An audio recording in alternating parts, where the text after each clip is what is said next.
Rise and shine, everybody. Good morning. Welcome to Coast College Football pregame show. We are in week 3 of the college football season. This is episode 4.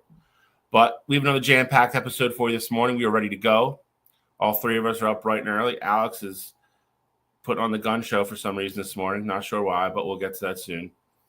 But in the top left corner, before we get to him, my Buckeye brother from another mother, Mr. Cottrell Simpson, looking a little cranky this morning. How are you, sir? I'm feeling good, I guess I'm a little cranky because I got to wait all day to watch the Buckeyes play. But, I mean, outside of that, it's nice to be stress-free, most of the day. And, I'm not expecting the game to necessarily be stressful. But, it's just one of those things where as much as I hate the big noon kick, I also don't have much to look forward to when I have a 7:30 kick against the team that I'm expecting us to beat up on. So, just kind of one of those days.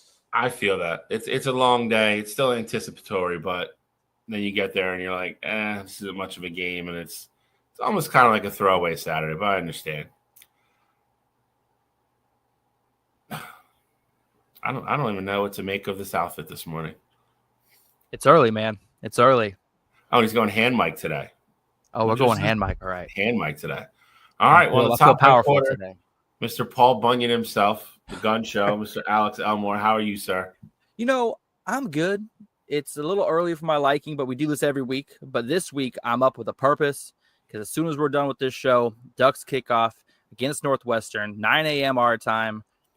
Man, I could not imagine what it's like to be an Oregon Duck player today. I mean, I said getting up at 9 a.m. for the time that they're used to and having to go hit somebody in the mouth. That's going to be a new. So that's going to be fun to watch. I know that the Duck players were getting up this week at 4 a.m. to kind of get used to the time change and an early game for the normal kickoff. So I'm up with them. I was getting up all week ready for game time too. So here we are. I can't wait to talk about the other great games we have this week and talk a little bit about our favorite teams as well. But Bill, I'm just excited to be here, man. Thanks for having me. Well, we love having you, even all your different characters and all your nonsense, but you're still part of the show, so we just let you come on every week. It's fine. It's so boring without me, man. But no, that's a fact. Who else would I make fun of? Right, it would just be you and Bill, or be you and Cottrell just agreeing every single episode until the Michigan-Ohio State rivalry. It would just be boring. Champions have a different point of view. I don't know what to tell you. I mean, it wasn't championship look last week for Michigan, but we'll get into that later. We will. But before we get there, and I get super critical, we have another exciting jam-packed show. Alex kind of hinted at some stuff. Slow news week, NCAA football-wise. So, I think we're just going to do a check-in on all of our teams and where we are and just general discussion. And then we'll get into our normal stuff. We'll do recaps. We'll do our news segment, which got a lot of positive feedback. We're gonna open the grill back up, turn it on, and put some new faces and new people on the grill this week. We'll do our previews. We'll do our pick 'em. We'll check it on the Eliminator Mountain, and then, like I said, we gotta get it here on time because Alex has to go watch the Ducks scrimmage a high school team. So let's get cracking and let break the huddle. Let's go, Alex. Shotgun, DC right, flip 90, dig on the center. Ready? All right. Well, as always, we start the show off with Break the Huddle.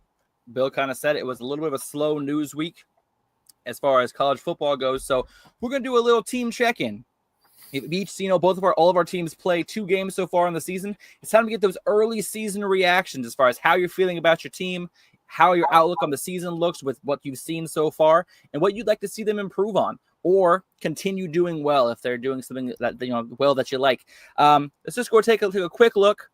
Obviously, we got Ohio State, number 1 team in the land, 2-0 right now. Next up, got I would say it's an in-state rival, maybe not too competitive, but it's still another Ohio team, Ohio State versus Ohio. Cottrell, let's start with you, my friend. 2-0 start, number 1 in the country. You beat Texas. You got Ohio up next. How are you feeling about Ohio State so far? What are you looking for them to improve on, and what are you looking for them to continue doing well? I think I'm looking for them to continue playing the brand of defense that they have been playing. I think they've looked incredible these first 2 games. Of course, looking incredible versus Texas is a completely different story than looking, incredible versus Grambling. But I would love that consistency, I mean, throughout 2 games, you've only given up 7 points for the entire season. I absolutely love seeing that. Now, I'm not expecting every single game to go that way. I'm not expecting this to be a team that, at the most they give up is 7 points a game. But I just love the tenacity that they're playing with on defense. I love the speed everywhere. And even with this being Patricia's first year, it seems like a lot of the guys are picking up on the scheme and adapting to, his nature there pretty quickly there. So I'm really looking forward to seeing that continue throughout the rest of the season.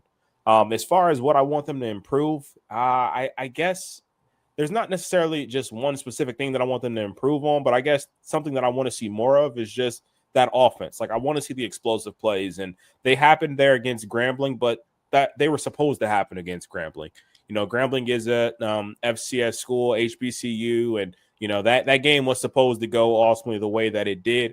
I want to see the big plays, like things being schemed open with Jeremiah Smith and Carnell Tate continue to have a great start to the year. I want to see one of the running backs get established as the guy. It seems like right now we have this running back by committee with James Peoples, CJ Donaldson, and then the true freshman Bo Jackson looked good in some of the garbage time against Grambling there as well. I would like to see one of those guys ultimately step up and be that bell cow and, ultimately be a difference maker in the run game. So I like what I see so far. I'm not, overly critical. Those things that I do want to see, I think we've seen glimpses of it, but I like to see it more, as we start to ramp up and get in the Big Ten play after this week. Like I want to see it against, some better competition there. Yeah, I can definitely understand that. Obviously, Ohio State, great start to the season, 2-0 so far. We're just going to go left to right here. Next up, we got Oregon, which would obviously be for me. Oregon, number 4 team in the country, 2-0 on the season so far. They got wins over Montana State and Oklahoma State. And I got to say, the Oklahoma State game, absolutely ecstatic to watch that game. Coming out, seeing the team fired up after the coaches kind of tossed some words back and forth, and seeing what the Ducks team looked like with a little bit of gasoline thrown on the fire. I love the balanced attack that the Ducks have been able to maintain so far this season. They're 6th in rushing yards per game at 252.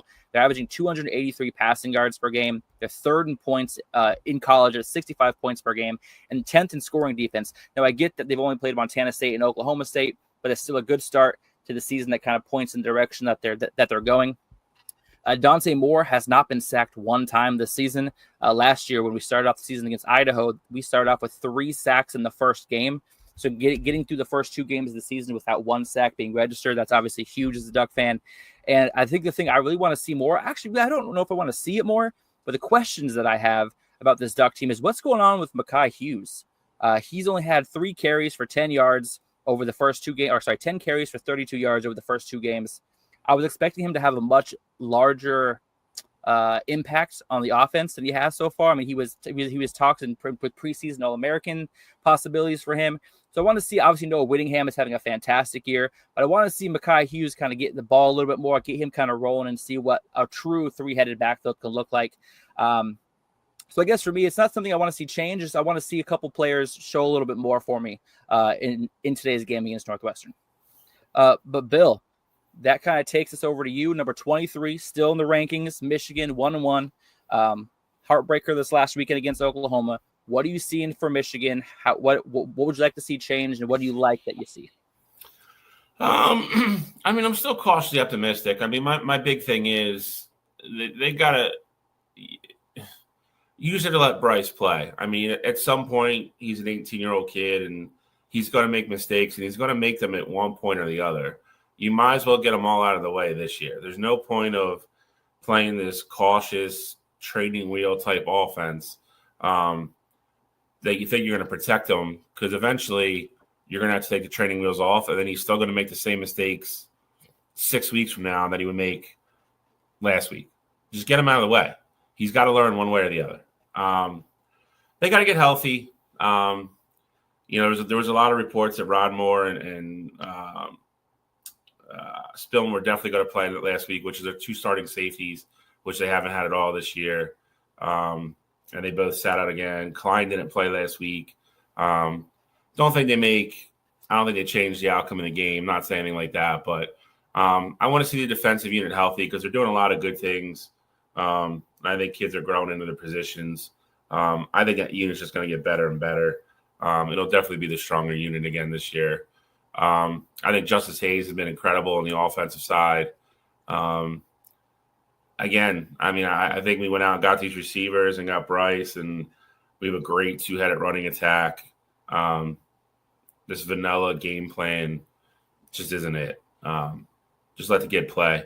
I mean, you even saw it in the Oklahoma game when he had to go off script and get out of the pocket or create.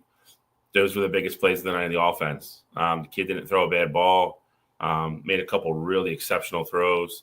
Just got to let him go. I think Chip Lindsey has pretty much admitted as much as well. That they were too cautious with him. I know they don't want him to run. I'm not really overly concerned about that either. The kid's huge. So I'm not saying run him 20 times a game, but if it gets to the point where, he's got to scramble here and there and get out of the pocket and get 8 yards and get a first down, I don't think he's going to get hurt. So, again, just keep getting better. I think they're fine. I think if there was any concern from the Oklahoma game, I think it was probably their game plan. I thought they defended, we joked about it last week, but, going over 300 yards and 3 touchdowns and everything, and I told you that wasn't going to happen. But I will say John Mateer ran the ball really well, and they looked a little not prepared for that, and that was a little interesting to me. And again, I think having your safeties helps in that regards a little bit, but we'll see. They got to play well later today, and I think you'll see a different playbook today. And obviously, it'll be a little easier against Central Michigan, but they got to open it up and use the weapons and just let the chips fall where they may. You're gonna, like I said, you have an 18-year-old kid that you went out and did everything under the sun possibly to get number 1 recruit in the class. You got to let him play and make his mistakes. He's going to do it one way or the other at some point. That's the negative part of starting a true freshman, in college football. So just let him play. In practices, when he makes a mistake, he doesn't repeat it. So if that's really the case, then you got to give him that leash and let him do it in the game. And if he throws a pick here and there, all the great quarterbacks do. Great, even guys that are juniors and seniors, they throw interceptions. It's going to happen. So I just really would like to see. I really see a different offensive game plan tonight, and they let him play a little bit. My question would be, in this game, you're going up against Central Michigan. What sidelines is Connor Stalions going to be on? Well, he's not employed by us. I don't know if Central Michigan's paying him like they were before. So, we'll see. He could be in disguise again. We'll have to play Where's Connor? Keep an eye on the side. Where's Connor? Make him wear a red and white striped shirt and see if we can find him during the telecast. Before game time, that will probably pop up on Twitter somewhere. So I guarantee it will. But no, hey, it's always good. Honestly, I think this is something we should probably do every few weeks at least, check in on our teams, kind of see what they're doing well, see where they're at in the standings. Obviously, Bill, we're going to go reverse order this time. How are you feeling about the outcome of the season? Do you think this is heading in a direction that's salvageable for a great season for Michigan, or are you expecting kind of more up and down while they're kind of still getting their offense together?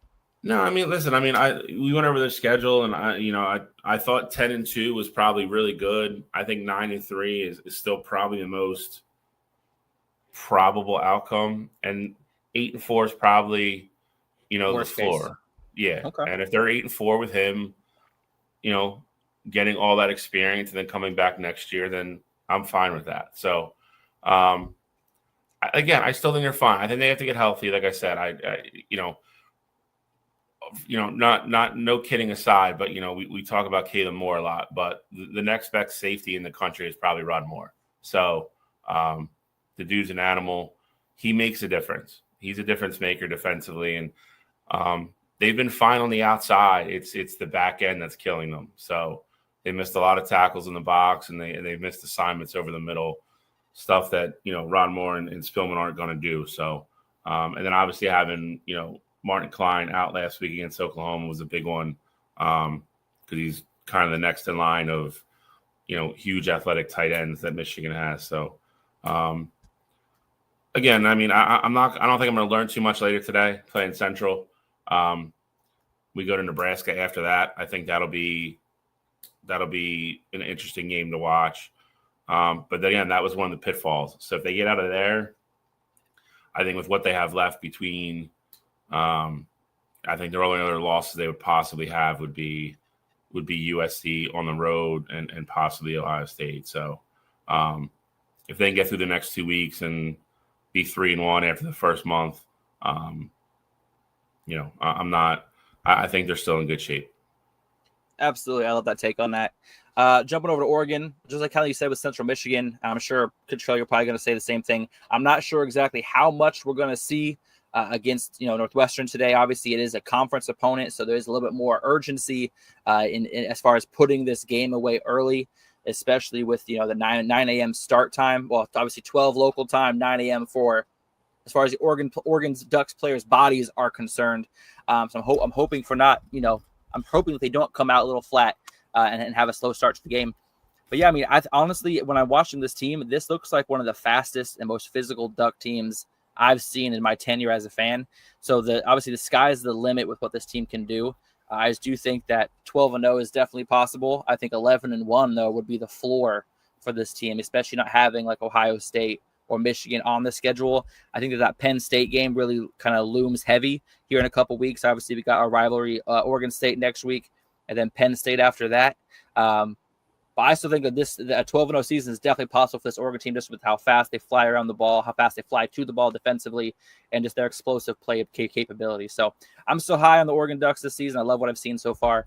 Cottrell, what about Ohio State? How are you feeling about their outcome this season based on what you've seen so far? I mean, look, I think I've been kind of going into my outlook on this team as cautiously optimistic, really, since we won the national championship. Like when we brought it up on the show, I was like, I think they still have a lot of talent. I think they still be able to compete, but like they're not one of necessarily my favorites to win the national championship this year. And I know we're only 2 games in, and I know it was, Archer's first road game against that Texas team, but I think the way that this defense is playing and the way, the talent they have offensively, the way the offensive line is looked, I think this is a team that's going to have the opportunity to compete for another national championship this upcoming year.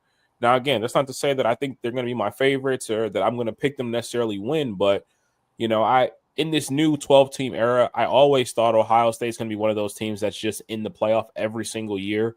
But I truly think, like, if I had to limit, put a set number on teams that can win the national championship this year, Ohio State is 100% in that batch. And, I thought that Texas game would show me a little, but I was not expecting them to pick up this Matt Patricia defense as quickly as they have. I've not been necessarily, over the moon with the production that I've seen from, Jeremiah Smith had 2 touchdowns in the game against Grambling, but like he didn't do anything special. It was a couple coverage busts. So like he hasn't even, been spectacular how we saw him, last year yet. So I still think there's a ton of room for growth on that offense. And the fact that you already got Texas out of the way and you kind of just really get to ramp up, these few weeks here, it gives me a ton of confidence in them. So I definitely think this is a team that could compete for a national championship this year. Well, obviously, like I said, we're going to keep an eye on these 3 teams specifically a lot more than others due to them being our favorite teams. But we got a couple more subjects to cover before we get into previews and recaps. So thank you guys for going over your teams with us, and hopefully we'll have hopeful outlooks for the rest of the season. But we had another upset this weekend. Arizona State went into Mississippi State and they lost. The second fine has been issued for fans storming the field. Obviously, last week we had an ACC school in Florida State storming the field after defeating Alabama. This last week, the SEC is $500,000 richer as Mississippi State fans stormed the field after upsetting Arizona State, last year's Big 12 champion and college football playoff participant. Here's my question here, and obviously I got this little tracker going right here. I'm tracking who's making the most money this year off of these fines. But for me, my question is, like how low of a program, like Arizona State has only been good for 1 year. They're not a powerhouse. They're not someone who's been there every single year. I mean, Mississippi State hasn't been either. But is an Arizona State victory worth the $500,000 fine? $500,000 fine? Yes.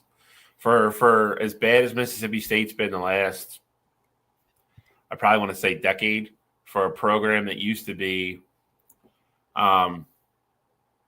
pretty solid, like winning record wise. Like, they were kind of like 8-5, 9-4 type team every year. That program's kind of fallen on hard times the last, 8 to 10 years. Arizona State, I mean, they were college football playoff team last year, Big 12 champs. You come in with a high ranking number at anybody's stadium and you lose. I would tell you, for the morale of that program and those kids and those students, they will hand over every penny very happily to the NCAA. That was a good night in Starkville for Mississippi State, I promise. Yeah, so I mean, ultimately for me, I mean, I have to agree and say yes, it's worth it. So I get it. Arizona State doesn't have that moxie, necessarily this year, but this is a Mississippi State team that was 2-10 last season, and their last ranked win before this was in 2020. So it's been 5 years since they've beaten a ranked opponent. So I do think, those kids, like this is something that, gives them joy. I feel like at the beginning of the year, you kind of probably go in cautiously optimistic, just to kind of use that word again there as a fan. Like, the stadium was packed, so it was a big time game. They go in, but I'm sure everybody in the stands were probably thinking like, we're probably going to lose this game, but it's Arizona State. It's a ranked game. Like, it should be hopefully a good game. Like, this will be, one of the best teams, we may get to see this upcoming year, just depending on how tickets go and things like that. If you don't have tickets to some of the other SEC scheduled games there. So I do think this was important for those kids, and ultimately that's why they stormed the field there. But just one quick thing I wanted to say though about that, because I don't think that's one of the games we're going to recap here. We talked about this before the season started. Kenny Dillingham kind of told us that this Arizona State team isn't really that good. And so I'm going to be very curious to see as the season goes on here, was this Mississippi State turning the corner, and are they going to be a competitive team this upcoming year? Or was Kenny just not lying to us from the beginning? He was being real with us, and, we all thought it was just something to motivate the team, but maybe that's really just the case. I mean, I'll be curious to see how they play tonight. But I still think it was probably a lot of a hangover from last year, and guys probably not doing the right things in camp and practice and not going as hard as they should. And if that is the case, then obviously last weekend was the wake-up call. Like, hey, either, to your point, they're really not that good, or B, time to get our heads out of our asses and start playing like last year. They were down big and it almost came back and won the game. So should have had a coverage bust to end it. Yeah. So, I mean, at that point, I feel like the switch was kind of lifted. So again, I'm really curious to see how they play tonight. They come out and smoke somebody, then I think that's going to be more indicative of what you're going to get from them the rest of the year. If they come out tonight and look listless, then maybe they do stink. Maybe Kenny wasn't lying. I don't know. Well, they got a tough matchup tonight against Texas State. I might be talking about that game a little bit later, a little preview of that. But yeah, so they have a chance to kind of bounce back. But Texas State, obviously 2-0 on the season. It could be a tricky game for the Sun Devils. But it is funny that you mentioned that, Bill, because Kenny Dillingham did come out a few weeks before the season and talk about how flat his team looked and how they did not look prepared like a previous Big 12 champion. So maybe he was telling the truth. We were kind of speculating about maybe he was kind of ramp up his guys, just doing the typical coach thing, to get more out of his players. Well, maybe he wasn't lying. Maybe he wasn't trying to hype his guys up. He was just telling the truth. But we're going to keep track of these fines throughout the year. I doubt we're going to be doing this weekly, but hey, if we are doing this conversation weekly, that means there's upsets happening. and that's good for college football. That's good as fans, and I'll be all for it. But some other news that most of the Indiana fans are going to be happy about. But Indiana cornerback Luis Moore, his hearing was delayed, and he's eligible to play 2 more games for Indiana. Number 22 Indiana, who actually played last night. Moore is asking the governing body to grant him a 6th year of eligibility after he spent 2019 through 2021 in junior college before heading to Mississippi the past 2 seasons. He transferred to Indiana this year after believing he could play 1 more college season. I don't expect there to be too much conversation on this. Obviously, good for the kid to be able to keep playing. I just don't get how you can keep delaying a hearing and that delay allows him to continue playing. It's just it's very weird to me. Do you guys have any opinions on this situation, or is this how you expect it to go kind of from here on out? I mean, I'll go quick here. I think it's definitely weird because at a point, if they rule and say he's ineligible and he can't play anymore, then it's like, all right, well, as the NCAA, like you guys have this rule essentially about players and them not being eligible. And, you know, if they were competing, then let's say he goes out and he makes a game-winning play, you know, in a game, or like he changes the course of a game, or he doesn't necessarily have to change the course of a game. If he's playing in said game there, and you know, it all comes out that he was ineligible, I know they won't have an issue with it because they, you know, said obviously that he was okay to play here. But we see it all the time here where the NCAA is like, oh, well, that guy technically wasn't eligible to play, and you know, we're going to vacate wins because of that. So I mean, I think this is kind of just one of those weird slippery slope kind of things here. If you're allowing them to play games at a time here, clearly, in my mind at least, you don't care enough to just get them out the sport there. Because it'd be one thing if they're like, hey, you can't play until we get this all cleared up, but they're just letting them play these games, and you know, more games are going to keep going by here. And so, I mean, in reality, what's the difference between playing, you know, 4 games as opposed to playing, you know, 8 more games in Indiana season?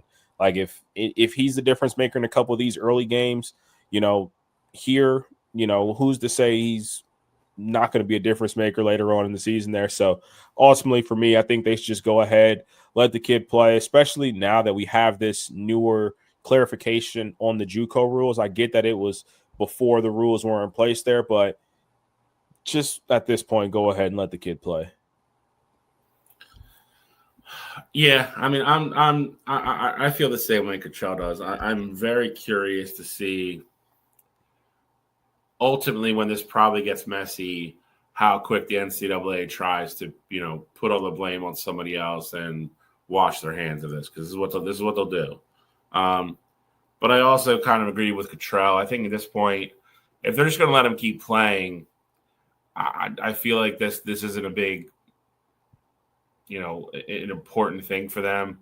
And I feel like he's going to get granted it anyway. Because I feel like if it was something they thought that would definitely go the other way, or the NCAA let them know, like, hey, we feel kind of strongly about it this way before the hearing, you should probably sit him just in case. I would hope that would be conveyed. And again, that's me putting a lot of faith in the NCAA, which, you know, I shouldn't, but I don't think much is going to come out of this. I feel like he's probably going to get granted. I'm assuming Oregon will offer him immediately in the portal, since he'll have 2 more, you know, 7 more years to play.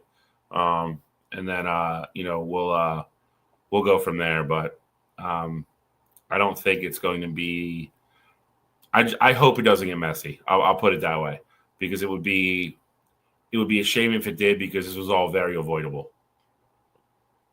Yeah, I feel like they got to put something in place as far as like a deadline for not only the petition to be input, but also for a decision to be made. Just like Cottrell said, like, what is the repercussions of if they rule him ineligible? What are the repercussions of the games he has played on? Like, if he does make a game saving play or a game changing play, I think that they need to be guidelines set up. Just so how everyone has rules and guidelines to follow, just so there's no questions. There's no reason this stuff should be going into the season. Since he has 2 more games, it's going to be week 5 before they revisit this. So I just think that there's got to be something put in place. hopefully he gets granted the rest of the season. I'm all for it. I don't feel like a 6th year. Obviously, with the new JUCO rules, I have no problem with this. And especially since Indiana is literally playing they have a top 10 opponent next week in Illinois. So, like, that's going to be a big-time game. And, like, again, if he's the difference maker in it, and then the NCAA comes out and says, oh, well, actually, he's ineligible. Like, I could just see it now. Like, he makes the game-ending interception. If I'm Illinois, I'm like, all right, like, I want to petition to have that loss removed. Like, protest. They had a player that wasn't eligible playing in a game, and he's the reason why that game ended. Like, I don't know. It just feels like a very, very slippery slope if they ultimately decide that he is ruled ineligible. Yeah, I completely agree. But obviously, I'm sure we'll touch on the subject more. Like I said, this case hasn't been decided yet. It's only been delayed, so there will be more news coming up here in the next couple weeks. But while we're on the JUCO topic, I feel like we might as well stay there. A couple weeks ago, we talked about Jurion Dickey of the Oregon Ducks getting released from the team with Coach Dan Lanning citing timeliness as well as respectability for his teammates and his coaches as well. But he would also said that he was hoping that he would be able to make his way back to the team. It looks like that ship has sailed, as Jurion Dickey has officially transferred and is on the roster and even played last week for a JUCO called Diablo Valley College. So he is no longer a part of the Oregon Duck program. He is now in the JUCO system. I anticipate this being just a this year move, and he's going to use his ability to transfer again after this season if he can get some good numbers up at JUCO and get some reps in. I don't expect this to take more than 30 seconds from each of you guys, but I mean, Cottrell, when we were in the group chat, you said we'll never hear from this kid again. Do you feel like that's what's actually going to happen here? I mean, you'll hear from him again because he's going to ultimately, like, someone's going to give him a chance. Like, he will have the opportunity to play power 4 football again. Someone's going to give him the opportunity because he is that former 5-star. There was a ton of schools that probably recruited this kid out of high school, and whether it be a high powered school like for example, UCLA stinks right now. Like, maybe if they were to keep Nico, they're like, hey, we're going to go to the portal, get you a former 5-star kid to go out, play receiver, and he could be a weapon for you. Or if it's a lower tier school like a UTEP or UAB, or, a school like that ultimately says, like, hey, this kid's a former 5-star, and ultimately he might not be what his rankings were back then. He's going to be a guy who could potentially come in here and be the best receiver in our conference and help us get to where we want to go as far as winning a conference championship or being competitive within the conference there. So all he has to do, of course, JUCO is definitely a step back, but all he really has to do is keep his head down and just be remorseful in a sense of what happened at Oregon and, potentially even be transparent about the situation that transpired there. But I think he will ultimately get another opportunity here. I say we'll never hear of this kid again because I believe at this point, after he signs, we won't truly see him blossom, into that prospect there, because a lot of the times when these situations happen, these players just kind of get, thrown by the wayside there and just never to be heard from again. So I hope that's not the case for him. I'm not putting that on him, but unfortunately, I've just seen this movie a few too many times. So I think we definitely will hear from him again. I would have kind of piggyback on what Cottrell said. I just don't know if it's going to be for a good reason or a bad reason. He's going to go to JUCO. He's probably walked in there. He's probably, head and shoulders physically probably above pretty much everybody. He'll probably have a nice little season down there. But will he learn his lesson, I guess? The fact that, publicly at least, Dan Lanning left the door open for him to come back. And for that to be slammed shut and just leave school and go to a JUCO. Obviously, the relationship there was severed to a point where it wasn't going to be fixed. That being said, if he goes to JUCO and he's the big guy and I don't know what he's going to learn in regards to, necessarily being a better teammate or being part of a Power 4 powerhouse and fitting in and being respectful and showing up and all that stuff on time. So somebody will offer him. If he has a good year down there, like Cottrell said, I mean, 5-star receivers don't grow on trees. So somebody will definitely offer him. And then that'll be the point where, we talk about him early next year and him signing somewhere. And then it becomes the waiting game to see if he goes there and learns from his mistakes and becomes a good teammate and goes out and be, and is a productive football player, or do we go down this road again? So I hope it's all good news when we talk about him next year.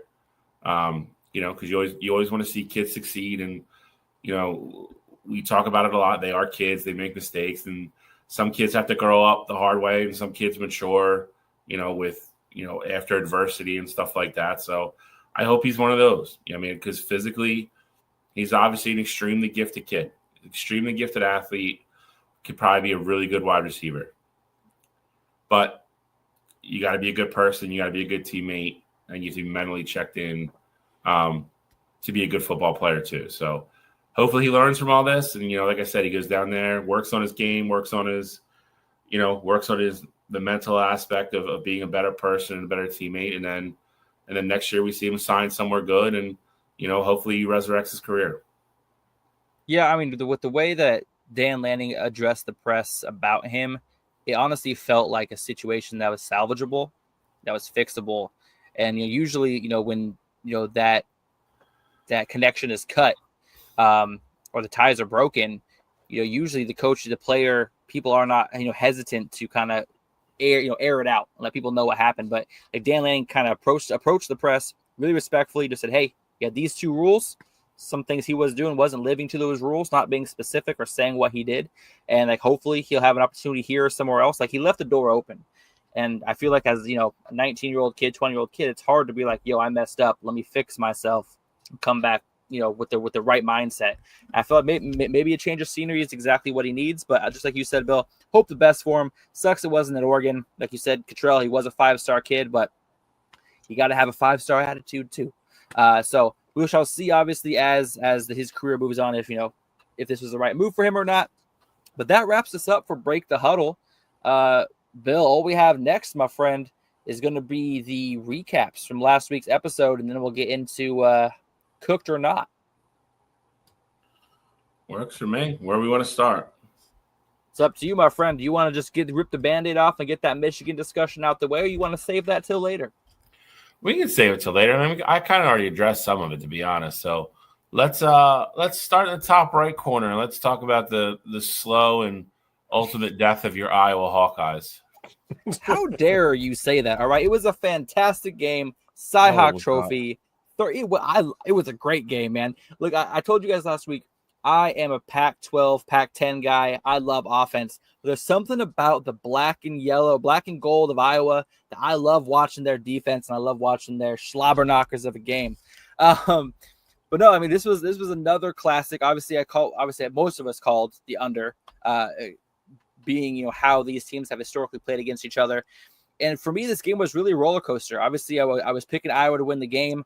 Iowa State grabbed the early momentum. Iowa looked like the better team to me for most of the game. Not allowing Iowa State to get anything going, really frustrating Rocco Becht. But Iowa's unwillingness to throw the ball down the field, which I thought might change with a quarterback that actually could throw the ball and a new offensive coordinator entering his second year under the program. I feel like this was the game. This was your chance to kind of stretch your legs a little bit. And I don't feel like Iowa did. I think they threw one ball more than 15 yards down the field, and it was a pass interference play. But it was a beautiful ball. The play was there. Iowa State had to make the pass interference in order to stop a big play from happening. And I wish they would have gone back to that a couple more times. And ultimately, it came down to Iowa State being able to put together a 7-minute drive and kick the game-winning field goal with under 2 minutes left. Obviously, Iowa's offense is not built to drive the field in 2 minutes. So once that happened, I kind of knew it was over. But I like what I saw. Iowa's rushing attack looks good. They have some guys on the outside that can catch the ball, but they just got to have the courage to throw it downfield. Cottrell, I know you saw the game a little bit differently than I did. So what do you think about the Iowa State game? Yeah, so I vehemently disagree with you. I thought that Iowa only looked Iowa looked like the better football team for 10 minutes in that football game. I think it was the last 2 minutes of the second quarter and the first 8 minutes of the second half. Like outside of that, I didn't think that Iowa looked like a team that had anything going for them. Offensively, it felt like, especially to end that second quarter there, it felt like they were getting stagnant, and Iowa State had actually stopped them. The only reason why that drive kept going and Iowa was ultimately able to put up points on the board was because of a uncharacteristic penalty from the Iowa State team. So I think as a whole, I mean, Iowa State was able to get after Gronowski. They had 3 sacks in that game, and a couple of them came late, on that last drive there. Yeah. Iowa wasn't able to get after Rocco, and while Rocco didn't look like the greatest quarterback in the world or anything like that, Iowa State was able to have some, not many, but some chunk plays there when they needed them. I thought this was just a classic Iowa State kind of football game there, but I didn't think there was never a point where I was like, oh, well, Iowa looks like they are, for real this year. There was never a point where I was like, oh, Iowa State is going to dominate this football game. I just thought it was going to come down to essentially exactly what it always comes down to.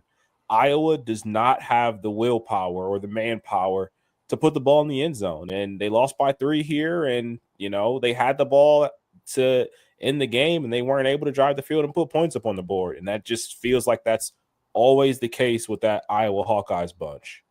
Bill, before you go, those sacks broke my heart in the last drive for Iowa. Iowa State, Gronowski had stayed out of trouble all day. The offensive line looked good. I believe the commentators even made a comment how Gronowski had not gotten dirty all day, and then all of a sudden it's like back to back back penetration. Just last drive, 3 plays, -6 yards. I was just like, the worst time for it to happen too. Like I was going to win this game, and they said they just got good penetration on that last drive. Iowa State did, and that was all she wrote. Sorry, Bill. Please go ahead, cut me off, take it away. No, I mean, just on behalf of Cottrell and myself, we told you so. But again, pick against Iowa State again, Alex. I dare you. I will. Third time's the charm, okay? Third time's the charm. I mean, it's like a broken record. It's same old Iowa. All I heard all off season from all the Hawkeye fans and their number one adopted fan, Alex, was how Gronowski was this team was going to get vertical and it was going to be explosive. I don't know how Iowa fans suffer through year after year of that offense. I know how frustrated I was last week, and our offense still looked better than Iowa's. And they watch it every goddamn week. Every week. Like, all right, let's rush for 2.2 yards a carry and see what happens. I don't get it. The Iowa football team represents the Iowa people, all right? 5 yards in a cloud of dust, all right?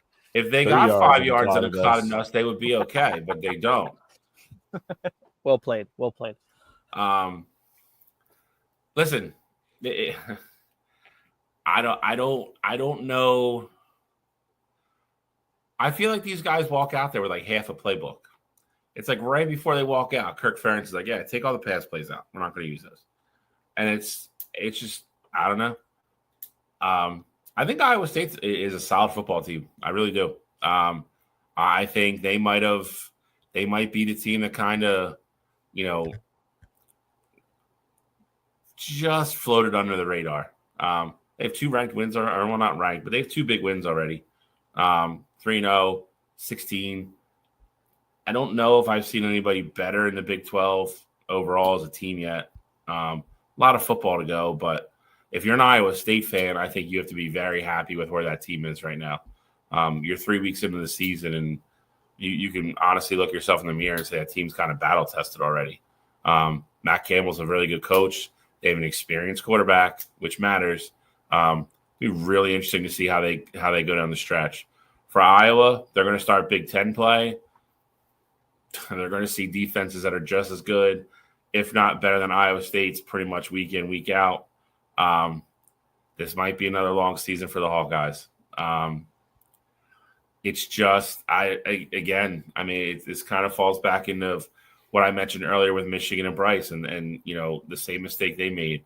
I don't know why you go out and get the guy that wants to throw the ball and throw the ball vertically, and you don't do it. Again, if you lose the game 16-13, what is the difference if he throws an interception 30 yards downfield? Like at that point, like you got to take the chance. Like you can't just keep going this way. And they've been in this slump or pattern or whatever you want to call it for 4 or 5 years now. And I will tell you what, I'll tell you this, like if we're being objectionable, if they had a really good offense, they've probably had 2 or 3 defenses to where they're probably top 7, top 8 teams in the country. If they had an offense that could put up 21, 24 points a week. Yeah. It's a shame, but same old. Iowa State, big win. Iowa, horribly frustrating loss. And like I said, they're getting a Big Ten play now. It's not going to get any easier. So I don't know. It could be another uphill battle for Iowa this year. And again, like I think Iowa State. Well, luckily Iowa does have one more warm up before Big Ten play kicks in, as they do play you. They play you.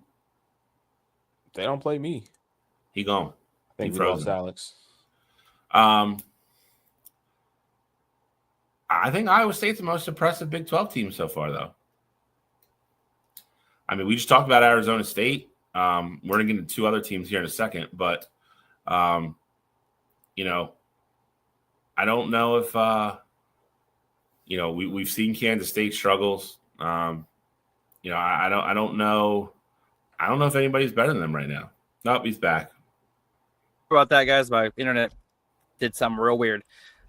But no, I was just saying before I left that, Iowa's got a UMass today, 35.5 point favorites. So we'll see if they can even score 35 points today and get something rolling before they face Rutgers next Friday to start Big Ten play. But Bill, you said you want to go clockwise. So I guess next up we'll have Kansas against Missouri. Bill, when do you guys want to start us off? Yeah, I mean, with this one, this was one of the best games of the weekend to me. I know it's 42-31, 2-possession game there ultimately, but this was one of those ones where if you actually watched it, like it was really fireworks throughout the entire game. Jalen Daniels and that Kansas offense looked really good, and it took Missouri a while before they could actually slow them down. And, to the flip side of that, it took Bo Pribula a little while to get the offense clicking there with that Missouri team. But once they found their rhythm and they got things going, every single time Kansas would kick the ball off to Missouri was going down and putting points up on the board every single time. And that's something that's, if you're a Missouri fan, like you have to be very excited to see that. Bo has an incredible command of that offense there. He was making the right decision pretty much every time. He can do it with his legs. Obviously, he can do it with his arms. They were getting big-time chunk plays there as well. This was a very entertaining game, but that Missouri group, while, again, I'm not going to go out and say, oh, they can win the SEC or they can do this, they can do that. I think their defense kind of showed you that that's probably not a realistic output for them. But the way that offense looks, I think they have the ability to make every game they play in very entertaining and give themselves a shot to compete, even with some of the best teams out there. So I'm loving what I'm seeing early on from this Missouri bunch. I would agree with a lot of that. I think Missouri, offense, I think this team is going to kind of be reminiscent of the last 2 years, though. I think they have a very explosive offense. When they play the top clubs, the top teams, they get in trouble defensively, and they really struggle to stop teams to get stops. You look at the players that have come out of that program in the last couple of years offensively. They had a bunch of stars, and they were 9-2, 10-2. They always have. They play Georgia, they play Alabama. One of those teams that had defense, and that's where they stumble. Bo Pribula's looked incredible. I mean, we talked about it last year, and the unfortunate circumstances with his transfer. Looks like he made the right call. So offense is humming. Again, Kansas, not a defensive stalwart team whatsoever. Got exactly what we got out of Kansas, we thought. Jaden Daniels made a bunch of great plays. Offense looks great. They can't stop anybody. And especially when it matters. So I'm firmly in the same boat as Cottrell. I'm curious to see what Missouri's going to look like when they start playing Bama, Ole Miss, LSU, those type teams. So, it could be an interesting ride for Missouri this year. Yeah, I mean, for me, I think it was a tale of two games. The first quarter was dominated by Kansas. Kansas was up 21-6 at the end of the first quarter, even ending on returning a fumble for a touchdown. And then once that second quarter hit, man, it was all Missouri, all gas, no brakes. I mean, Missouri tied it up at halftime, 21-21. They ended the game on 2 75-yard drives to not only get the lead, but cement the win for themselves. Bo Prabula, man, 30 for 39, high efficiency passing, 334 yards, 3 touchdowns. The rushing attack from Missouri also lights out. They ran the ball 47 times, averaging 5.6 yards per carry. And again, I know Kansas is not like the world beater of a defenses, but if you can carry the ball almost 50 times a game, averaging 5.5 yards a carry, like that is success. That's how you spell success for Missouri. So Missouri's got Louisiana today. Obviously, I'm not expecting too much of a competition in that game. But next week, we got Missouri, South Carolina in Missouri. I think that's going to be the first test we see, what Missouri is truly made of when they go up against that South Carolina team. Like I said, it is in Missouri, but I'm excited for this Missouri team. I think that they're going to make some noise in the SEC this year. And shout out to Kansas, man. Their offense, even though they did lose this game, they also look great. Kansas is going to be a competitor for that Big 12 championship. And I'm excited to see what Bo Prabula can do for this Missouri team going into SEC play and the kind of noise that they can make in that conference. So I think we saw a lot from both these teams that would give both fan bases some excitement going forward in the season. So I was excited to watch it. It was a great game to watch. Probably, like I said, one of the best games of the day for sure. Like I said, if you watch the Iowa State game, you were in defensive heaven. You watch Kansas, Missouri, you were in offensive heaven. That's definitely for sure. Any other final thoughts, though, on this Kansas-Missouri game before we kind of keep the ball rolling over to Illinois and Duke? Let's go. All right, Illinois and Duke. Here we are. Bill, you want to start us off with Illinois Duke? Yeah, so I think this was kind of one of the games on the docket last week that I think was intriguing to some people. We knew what Illinois was, and we saw how Duke opened the season, and even the spread. I think the spread was 2.5, something like that. Something like that. I think it was very indicative of a lot of people thought Illinois was going to go down to Durham and they were going to be in for a hell of a game. And didn't turn out that way. Illinois, I think, put a lot of people on notice that, a lot of the praise they got at the beginning of the year and a lot of people picking them to make the college football playoff out of the Big Ten with all the experience and the seniors they have back, led by Drew Altmaier. I think it's legit. I think, they went down there to play good defense. They limited Duke and Masad and what they could do. And, they were in control, for a large portion of this game, pulled away in the second half. And 45-19 is a very dominant win over a team in Duke that I think we're going to find is probably above mid-pack in the ACC. So I think come the end of the year, this is going to be a nice win on Illinois' resume. They went down there and stood on business. I'll say that. It was a very surprising result for me, flipping back and forth. But Illinois looks good. I think they're going to have a say in the Big Ten, and I think they have a couple games on their schedule that they could really make noise. I'm not saying they're going to win them, but they're definitely going to have their shot. So not somebody I'd probably want to see on my schedule late in the year. I'll tell you that much. Yeah, I mean, I think for me, the biggest shock, is at halftime, this game was 14-13. Illinois was only up 1 at halftime. Obviously, Illinois ran away with it in the second half, outscoring Duke 31-6. with four of Duke's 5 turnovers happening in the second half. Darian Mensah had as far as statistical point of view goes, threw for 334 yards and 2 touchdowns, but he threw an interception. He lost 2 fumbles. I mean, dude was trying to make it all happen for his team, and ultimately the ball was not, bouncing his way last weekend.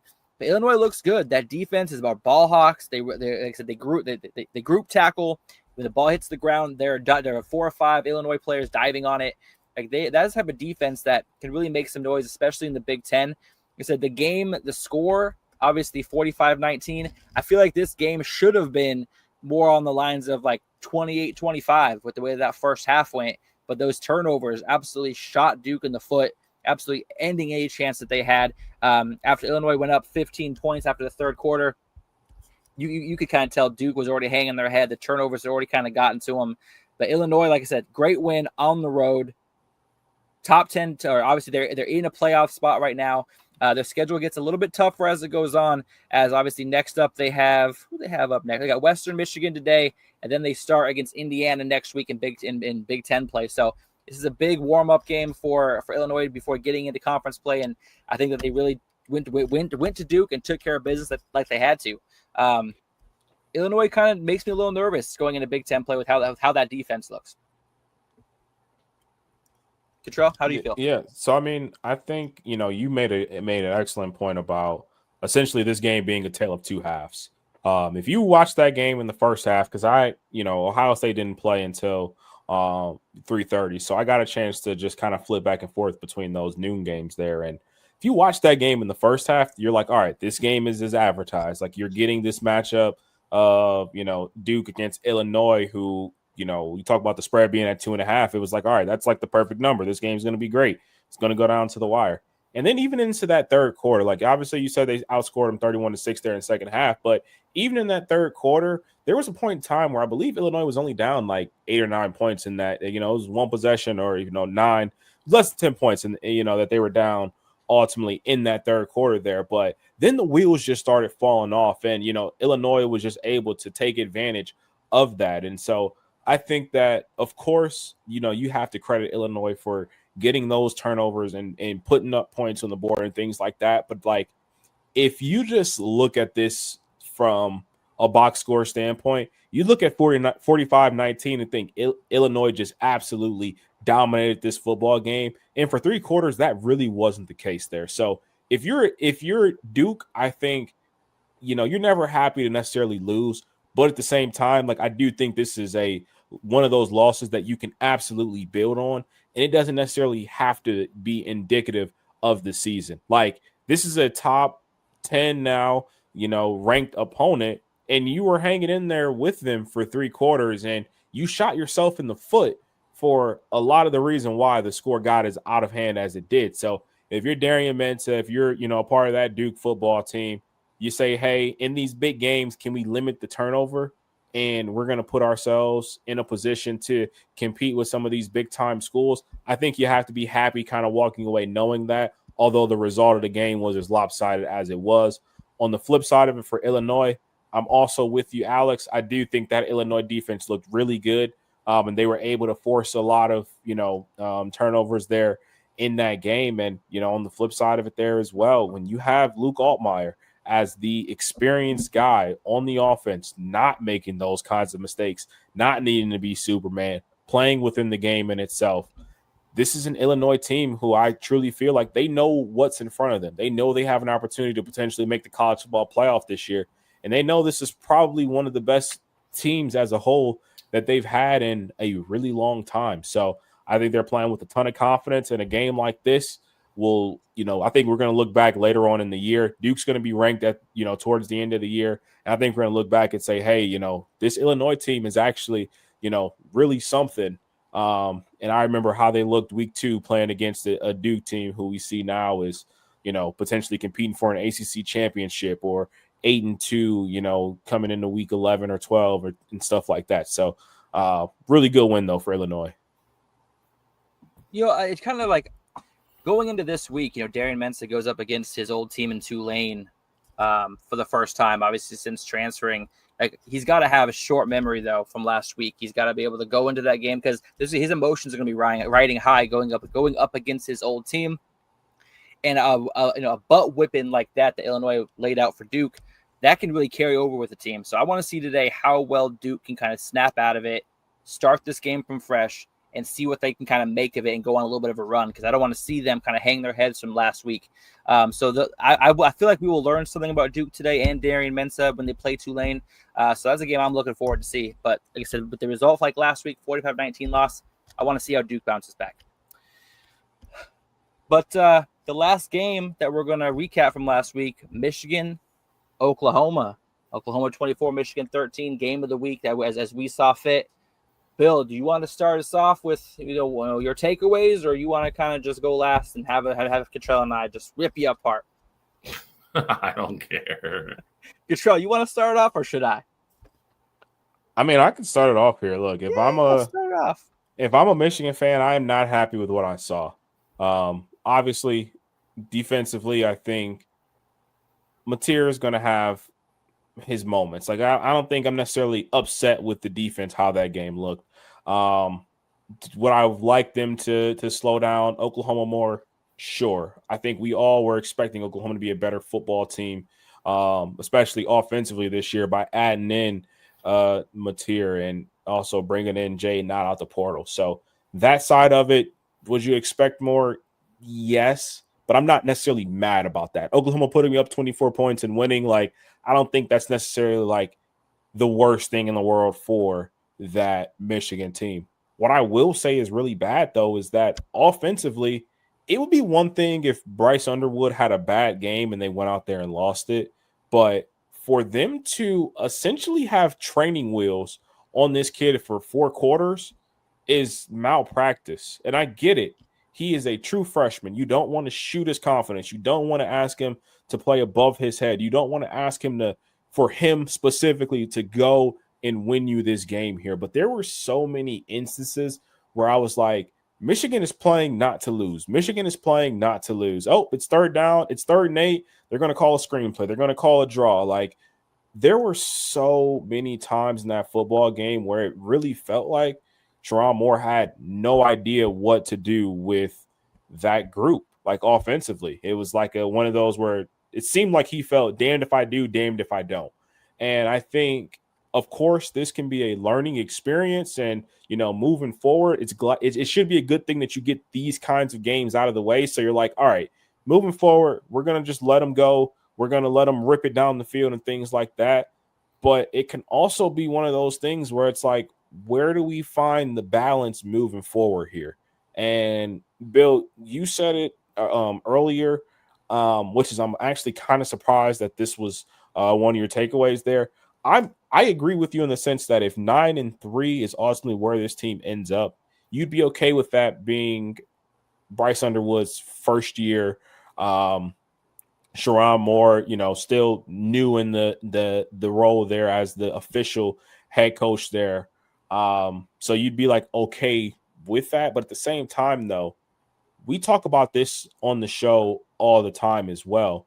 The standard at Michigan is not winning 8 games, and Sherrone Moore is going to get more of a pass because he's beaten Ohio State already. But standard at Michigan is not winning 8 games a year. And if you're losing to teams like Oklahoma, and let's say a couple weeks from now, you have Nebraska without Moore being there, like maybe USC down the line. Like, if you're losing to some of these teams there, the pressure is going to start to get on you.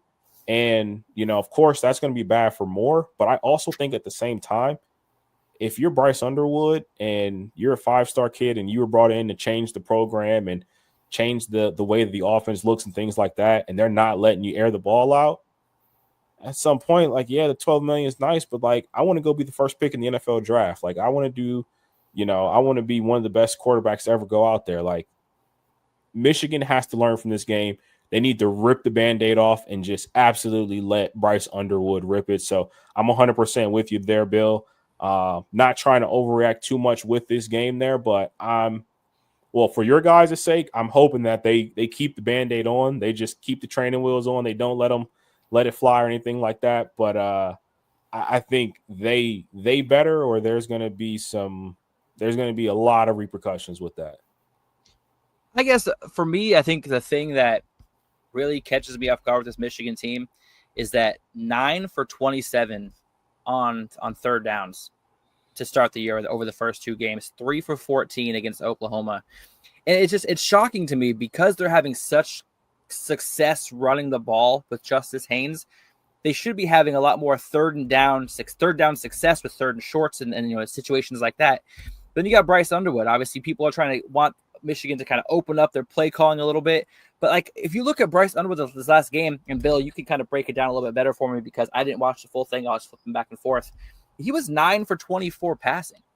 Like he was under 50% completion percentage. Is that more on the receivers? Was that just throwing the ball away to kind of get out of bad situations? Or what did you see from that? Because he did throw the ball 24 times, only 9 completions. You want to break that down a little bit more for me just to kind of see what that was all about? A lot of it was what I mentioned earlier, and Cottrell kind of touched on it a little bit as well. Too much of it was predictable. And again, if you didn't watch the game, Oklahoma came out very early. Brent Venables literally had 8, sometimes 9 guys within 3 or 4 yards of the box. And they were like, we're taking away Justice and Jordan. And then if you want to drop back and start throwing and make us come out of it, we will.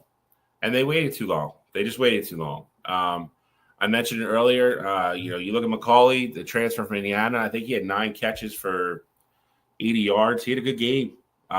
They just waited too long. Justice Hayes opened the second half with a long run, got them back in the game. But they waited too long.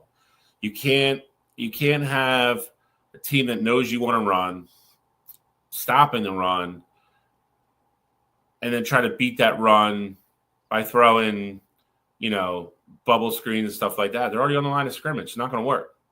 At that point, you have to come out in 2 or 3 wide receiver sets and show that you're going to throw the ball and be effective doing it for a while. It's not like Michigan can't run out of the pistol. So I think the play calling was very suspect on Saturday. Sharon doesn't call the game. Chip Lindsey does. But, they obviously constantly talk. So it is – I think if there was one thing everybody was upset at from a Michigan standpoint Saturday night, it was the play calling. Because like I said, there was a couple times where they dropped back to pass and they got pressure, and Bryce looked very confident. A couple times he stepped up, made good throws. There's another time he rolled out to his right, threw a ball into a zone right between 3 Oklahoma, defenders. His poise is there. So is he going to make a bad read now and then? Yeah, everybody does. For me, it's very frustrating to hear, again, all the stuff come out of camp and come out of practice, and then watch him play and him not really have thrown a ball yet that I would look at and be like, oh, that was a terrible pass or a terrible read. But we come in with that game plan, and I get it. First start on the road in Norman, I get it. But at the same time, like Cottrell said, this is why you went and got the guy. This is why you went and got the guy and gave him $12 million.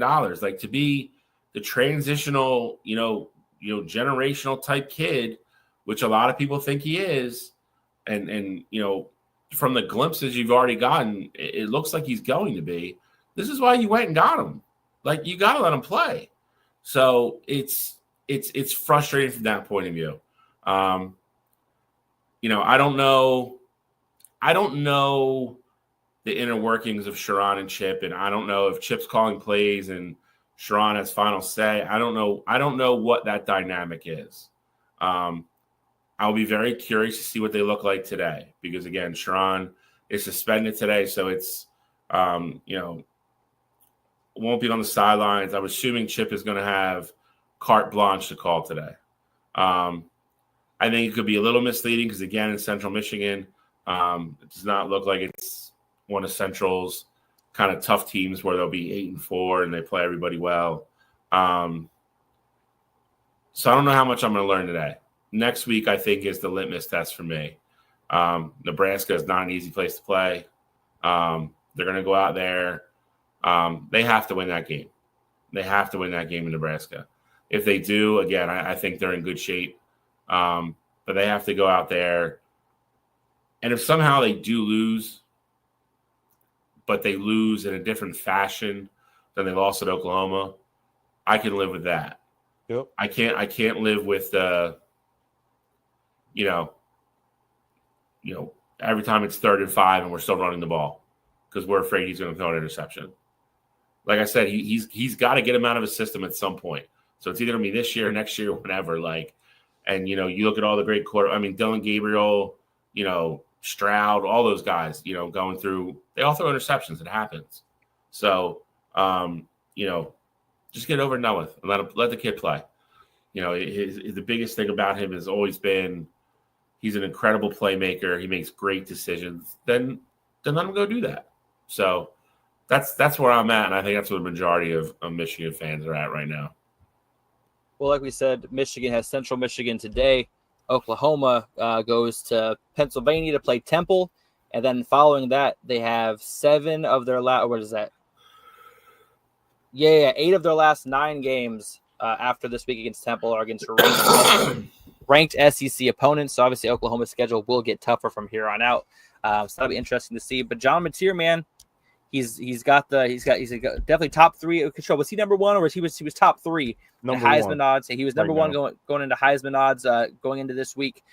He looked fantastic the last couple weeks. Obviously, he threw for 270 yards against Michigan's defense, which is going to be a top unit in the country this year. Then he ran for another 74. But I'll tell you what, man, Oklahoma's got to get some help for John Mateer on the ground. He ran the ball 19 times. The other running backs combined ran 21 times. Okay, you can't have your quarterback, especially going into an SEC. Especially going into SEC play with style of plays that's going to get more physical. You can't have John Mateer taking 19, 20 hits a game. You got to limit that number. Yes, obviously utilize his legs, but you got to find a way to get Javonte Barnes and Torrey Blaylock going for that backfield of Oklahoma, or else they're going to have a long season to end the year because John Mateer can't get all that abuse. That's just my take as far as Oklahoma goes. I know we focused a lot on Michigan there, but Oklahoma's got to get around a ground game going before they get into SEC play. So look for them to run the ball a lot today against Temple. Control, anything else but any of these 4 games before we kind of move on? I'm ready to get to the brand grill new segment. All right, you're ready. Bill, you ready for the grill? Because fired up, baby. We're here. We're cooked or we're not. We're going to find out. We're going to fired up like a grill. This time, though, we got a little bit of a scale going on, okay? We got rare. We got medium rare. We got 5 levels of cooked or not. We got rare. We got medium rare. We got medium well, and well done. And I know we got 4 people / teams on the grill cooking this week. One of them is repeat from last week. And whenever you're on cooked or not 2 weeks in a row, it's usually not good news. But you know what? We're going to start, because we were just talking about Michigan. We're already on a roll talking about Michigan right now. Let's just keep it on the Michigan train. And let's just say, cooked or not, Sherrone Moore. Obviously losing to Oklahoma, a ranked opponent. Offense not looking like fans would like it to look. People are being vocal about it now. Bill, let's start with you. Is Sherrone Moore's job cooked or not with Michigan?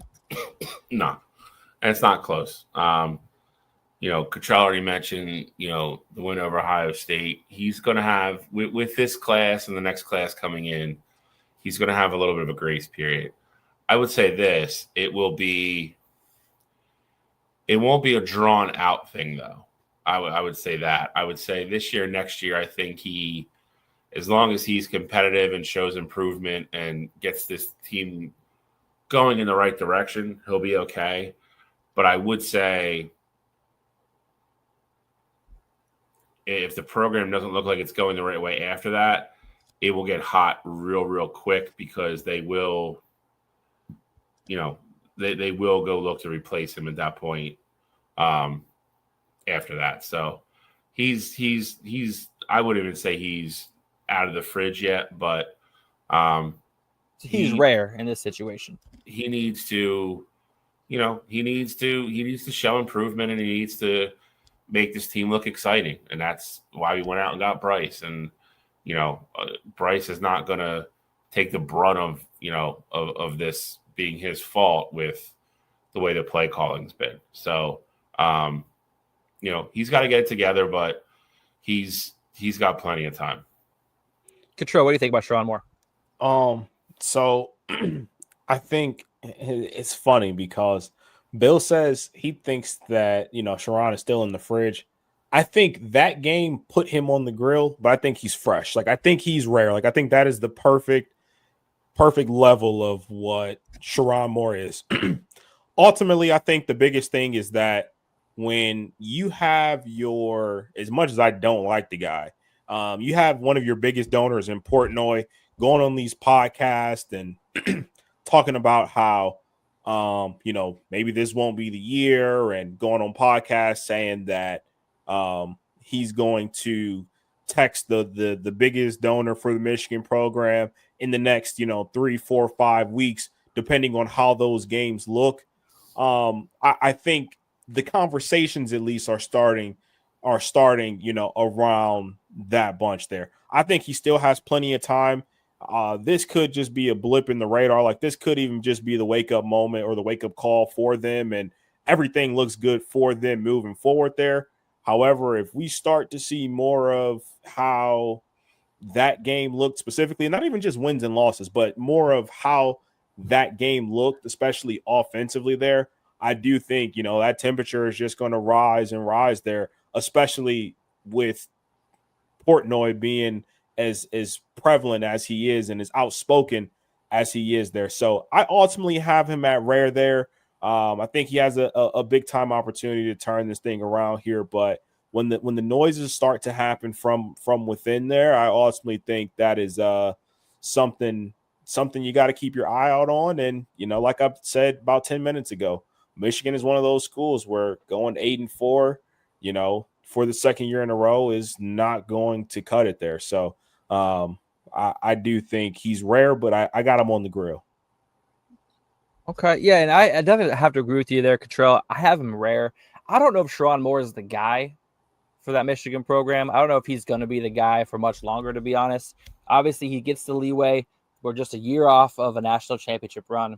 Obviously, you lose your starting quarterback, running back, your star players that really built that Michigan brand over the last few years with under Coach Harbaugh. But now you got to build your own brand.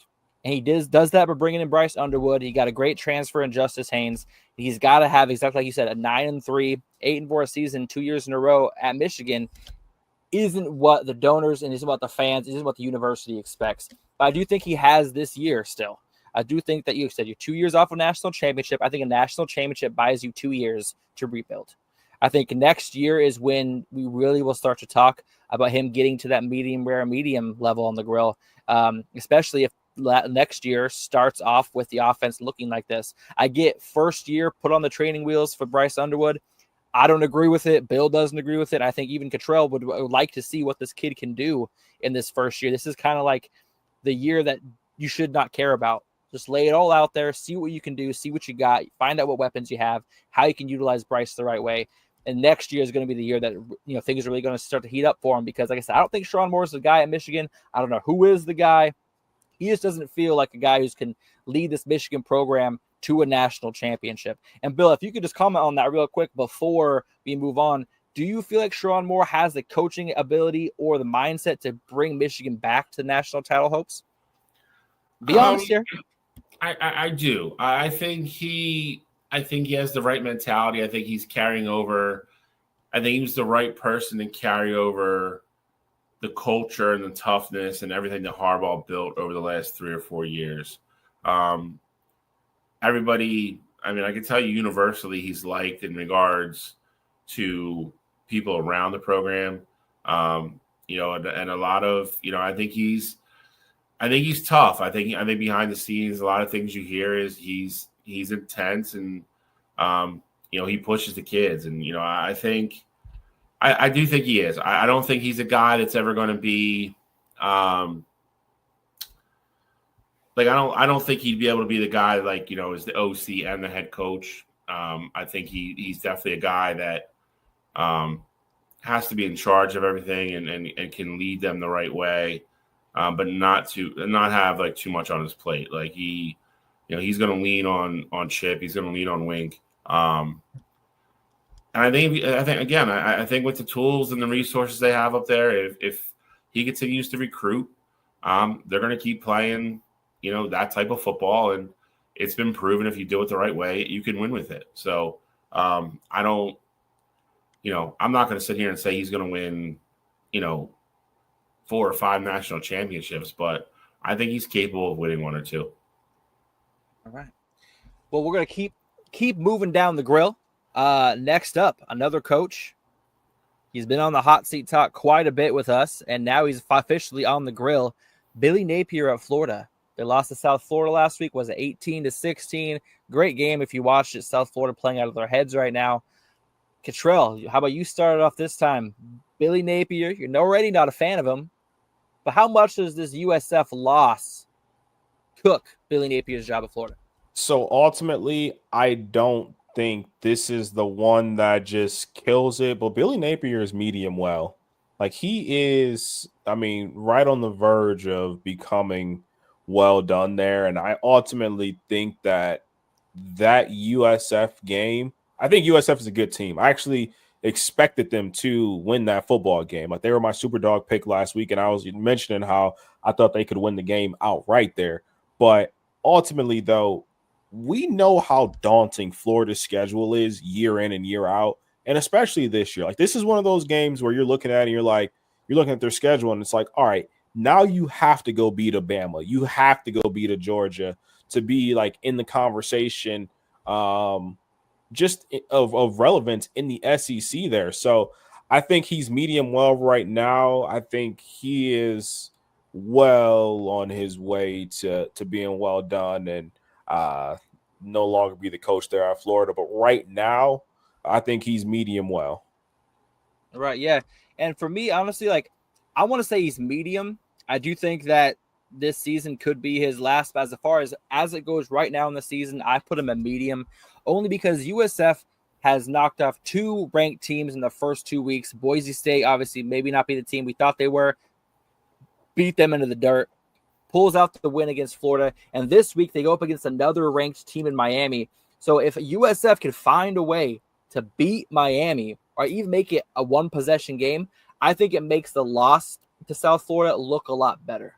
I think especially if South Florida is a team that makes the college football playoff as that 12th team, I think this loss will not do anything to as far as, cooling or heating up Billy Napier, but without the win or without that game even being considered, I still have Billy Napier as medium. Oh, 1 second. All right, my screen shut off there. I still have Billy Napier as medium here. I think that he won't be a coach next season for Florida, but as far as everything else goes, I don't have him medium well just yet, Cottrell. So we'll see how it goes. Like I said, that USF Miami game I think will determine a lot for me. We're going to keep the ball rolling, though, as we only have 36 minutes till kickoff. Let's roll up to Clemson. Cottrell, you want to start us off with Clemson, cooked or not? Bill, where'd you go with Napier? Oh, I'm sorry. You're fine. I think he's probably medium. I could hear medium well. I think the loss of South Florida lost him a lot of the leeway that he probably had coming into this season. I think Alex brings up a good point. If South Florida ends up being the at-large team per se, I think it helps him a little bit. But I think he needed that win. Especially at home, and especially because, like both you mentioned, the daunting schedule he has, that was one he really couldn't afford to give up. Ultimately, depending on how they come down the stretch here, I tend to side with Alex. I don't think he's going to be the coach there next year anyway, unless they, go 8-4 or 9-3 with that schedule. I think it would be hard to fire him, but he's definitely medium and he's on the flame, like he's cooking. Yeah, I agree with you there. We're going to keep this barbecue rolling. We got to get the main course out before kickoff. We're going to go roll up to Clemson. Cottrell, this was a team that you had recommended we throw on the grill. What's going on in Clemson that has you thinking that they could be cooked? So for me, I ultimately would have Clemson as medium rare, and it's not because they don't have the talent; it's because they're not showcasing it. I was fully expecting after the game against LSU. I was like, LSU is a really good team. They kept it close. Like, it was one possession game. They had an opportunity to go tie it. Like that, even though it was a loss, like that's the kind of fight that I want to see out of a Clemson group there. I was fully expecting them to come back the following week, rebound, looked good against the Detroit team. But for them to have come off of a, heartbreaking loss against LSU at home, it felt like they came out really flat and their offense just has not clicked. And I know they won. I know they put up, 28 plus points in the game there, but that offense absolutely has not clicked. And it does give me, cause for concern there. So for me, I'm going medium rare here. I think they are on the grill. Nothing major has happened yet, but I've seen some things that has shown me that if we blink or we run to the bathroom, we might move too fast and Clemson is cooked all of a sudden. So I'm going medium rare. Bill, I'm gonna go rare. I think LSU was a little bit better than people thought they were. I know it's still a tough loss at home for Clemson. I know they didn't look great last week, but I still think they have too much talent to necessarily fail and fall apart, which would really get them cooked. So I'm going to leave them at rare for now. They have a couple games coming up here that I think are going to, really going to set the tone and kind of determine which way the season goes. They definitely need to play better. I don't think they're playing up anywhere close to their potential or expectations. So they definitely got to get their asses in gear. And they're definitely on the grill, but I still think they're okay. Yeah, I mean, as far as Clemson goes, I think they're going up towards medium rare. Obviously, the LSU, like I said, it's a top 10 matchup. Could have gone either way. And honestly, like I said, the win or the loss in that first week against LSU, I don't think I really hurt either team. Obviously, strengthened LSU's argument, but I don't think it hurt Clemson at all, losing that game. Now, the game against Troy, I had them as my super dog, so I felt like Troy was going to play really well against this Clemson team. I felt like they were going to try to control the clock, run the ball, and they honestly did a really good job of that. They were able to control the clock 33 minutes to 26, which was exactly like I thought that they would do. So I knew this game was going to be low scoring, which wouldn't give Clemson the opportunity to cover the spread there. But today they go up on the road against another tough team in Georgia Tech. The game spread opened up at 6.5 points. It's now been bet down to 2.5. All right, that kind of says everything you need to know. They're going on the road for the first road test of the game, and one of two things is going to happen. Clemson is either going to rally on the road for the first road game of the year, and they're going to realize that last week's game was closer than it should have been, and Cade Klubnik's going to come out and lead this Clemson team. They're going to absolutely whip up on Georgia Tech, or we're going to see a second outcome. And that's what Georgia Tech beats Clemson at home, and Clemson turns into last year's Florida State. That's kind of the two directions I see this team going in, with how they played Troy, how good they looked against LSU, even in the loss, and how bad they looked against Troy. Today has to be the happy medium. Today has to be where the team shows up and plays 100% the whole way, because if they don't, Georgia Tech and Haynes King will make them pay. And this Georgia Tech team is a team that I've talked about being in the ACC championship contention. So this is going to be probably the biggest game of Clemson season, opening up ACC play against a team that's going to be up there when the season's all said and done. So I think that they're medium rare, but today could bounce them all the way to medium well and just skip medium entirely. Anything else about Clemson before we move on to the second week of being cooked in Kansas State? I'm excited. Let's roll. Let's get there. Well, then you take it away, Cottrell. Do you think Kansas State is cooked or not? We got some well done Wildcat, baby. We got some jerky. It's not just well done. It's dried out. We got some nice Wildcat meat this morning. Look, I don't care what happened last night against Arizona. This was determined for me after the loss to Army. We talked about it on this show last week. So I'm hoping that Alex will come around and say that they are well done, because Alex said if, depending on the outcome against Army, he, fully get on the boat there. Bill brought up how, Army had just lost to an FCS school in Tarleton State. This team is well done. Avery Johnson is not the problem there. This Kansas State team could not stop a nosebleed with the tissue. Like, it's just nothing they do is going to stop any other opposing team from putting up points on them. So they are well done. The Army game absolutely solidified it for me. And, I'm happy that we can just kind of get this out of the way before we even get to week 3. I'm telling you right now, man, Kansas State, they still are in the conversation for Big 12 champion, all right? They've only lost one game in conference. They are not cooked yet. That's all I'm saying. So where are they? No, they're definitely medium well. I still think this team has a chance to bounce back. They got Dylan Edwards back last night, which obviously going to help for the rest of the season. But Army controlled the ball for 40 minutes of a 60-minute game, which, again, that's Army's game plan every single time they go out there. Kansas State should know that. So when Kansas State had the ball, the offense looked good. The problem is they could not get Army off the field defensively. It was just up and down the field, 10-minute drive here, 7-minute drive here. It was a lot. And I was flipping back and forth, hoping, obviously, cheering on Kansas State. I actually picked my one loss in Pick'em last week was Kansas State covering the 17.5 spread, because I thought for sure there was no way Army was going to win this game. Lo and behold, here we are, Army 24, Kansas State 21. I'm absolutely shocked by this outcome, and I don't know, man. I'm fed up. I don't know what to say. Kansas State, though, for me is medium well. They're about to be well done. That's the most I'll give you, Cottrell. Bill, what do you think? They are cooked. They are cooked. You can't go lose and get dominated by Army, and have 2 losses on the season, and come in here and have any kind of rational discussion about they're going to go on some magical run in the Big 12 and not lose any more games. I just don't see it.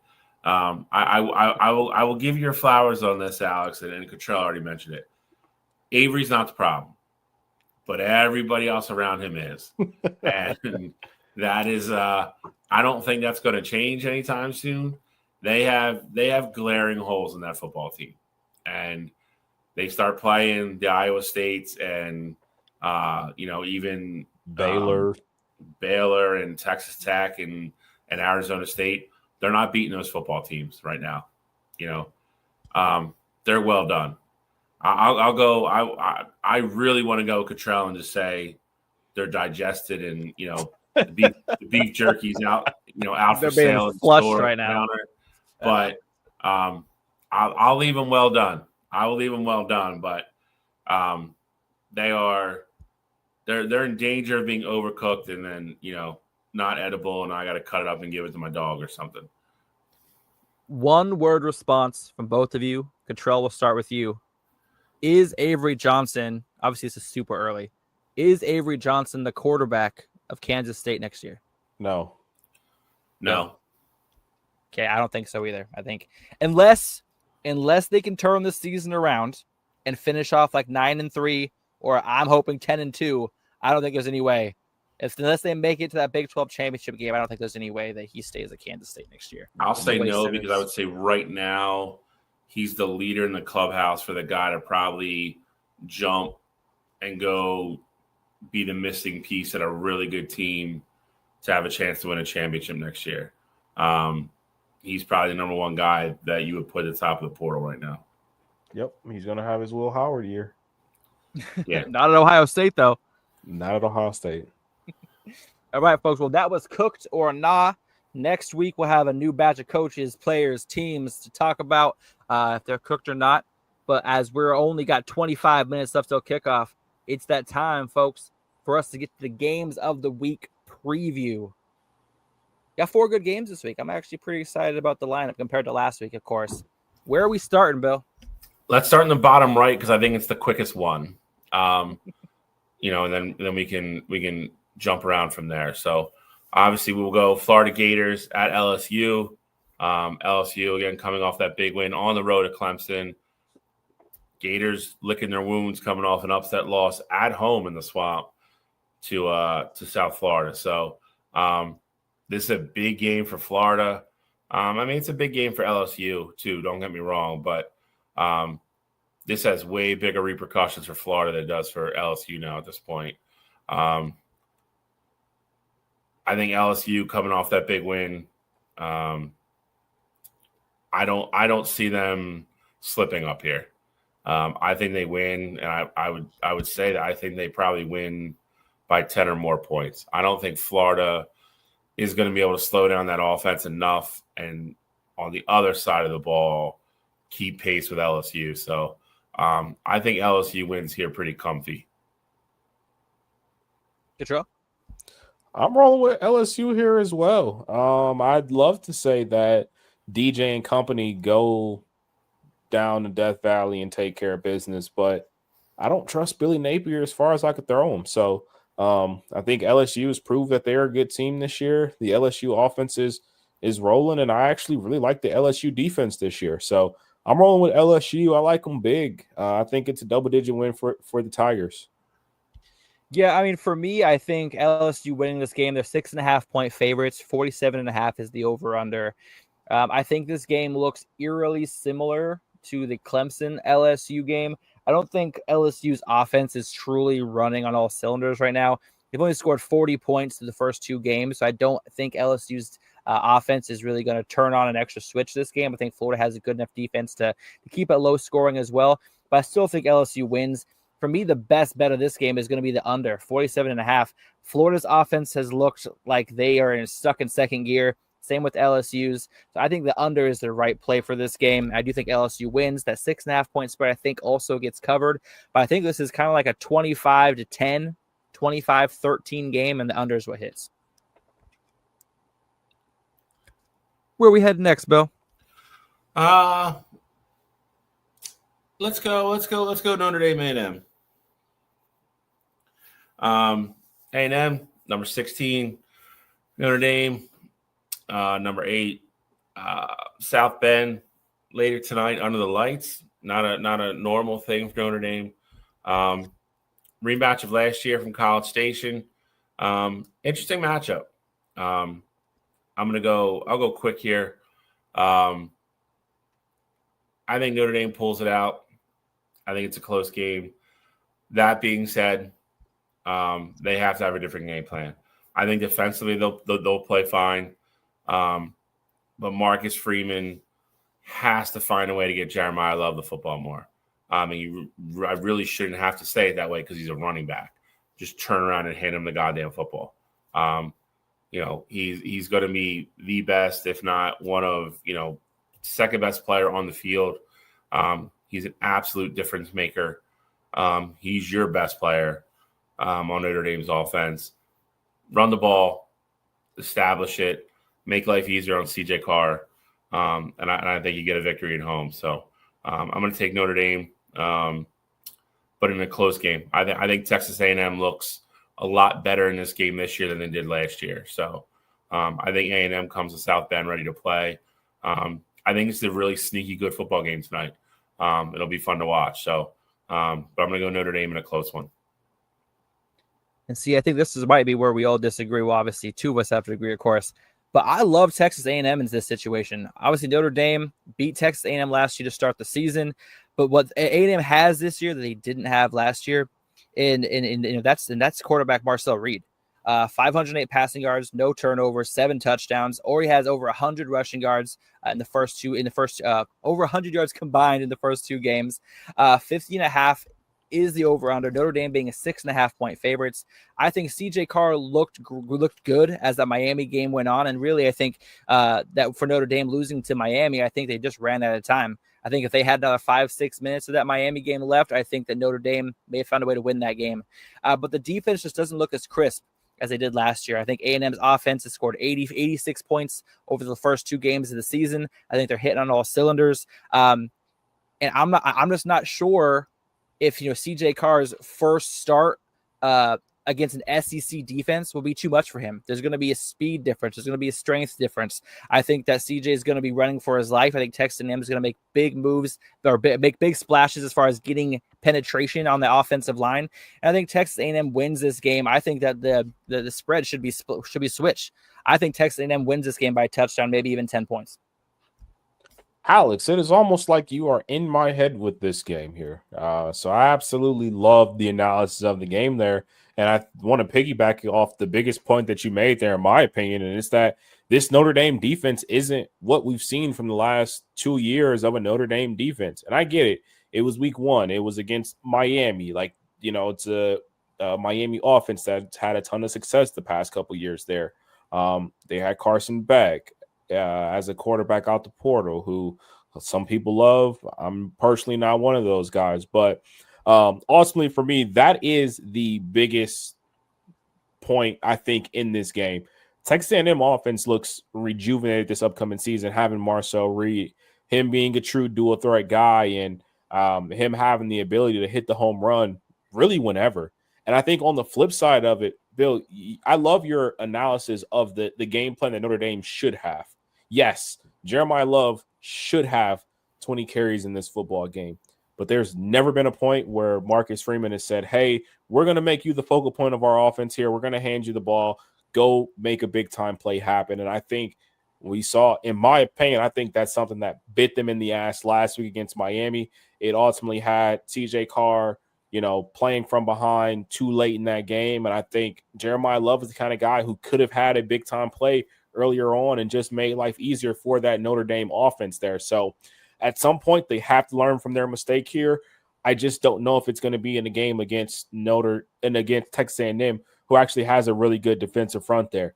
I can easily see this being a game where early on they try and run, maybe 4 or 5 times there in the first half, and they're like, oh, we didn't have much success there. So they still hand the ball off to Jeremiah Love, but they quote-unquote abandon it at the same time there. So I like A&M in this game here. I was very surprised to see the spread where it was, but I like A&M probably by like a touchdown or so. So I'm literally right there with Alex on this one. Well, I won't be mad if Notre Dame loses, so maybe they'll tie, Bill. No. Where to next? Where are we traveling to? Let's go back to hot and humid Florida. Two South Florida teams going to duke it out. South Florida, the seems to be the early nominee for this year's darling.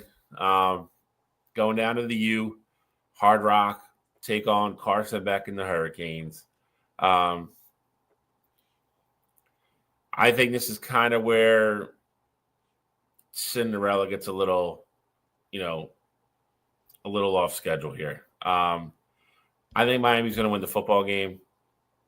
I think Carson Beck and Miami, in my opinion, they surprised me a little bit. They looked a little better than I thought they were going to be.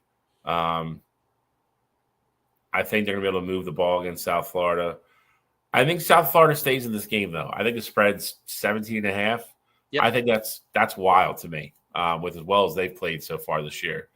To say they're not going to go down there and compete, I think is kind of nuts, and it always worries me.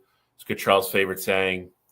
It makes me think Vegas knows something I don't know, or I'm missing something, big here.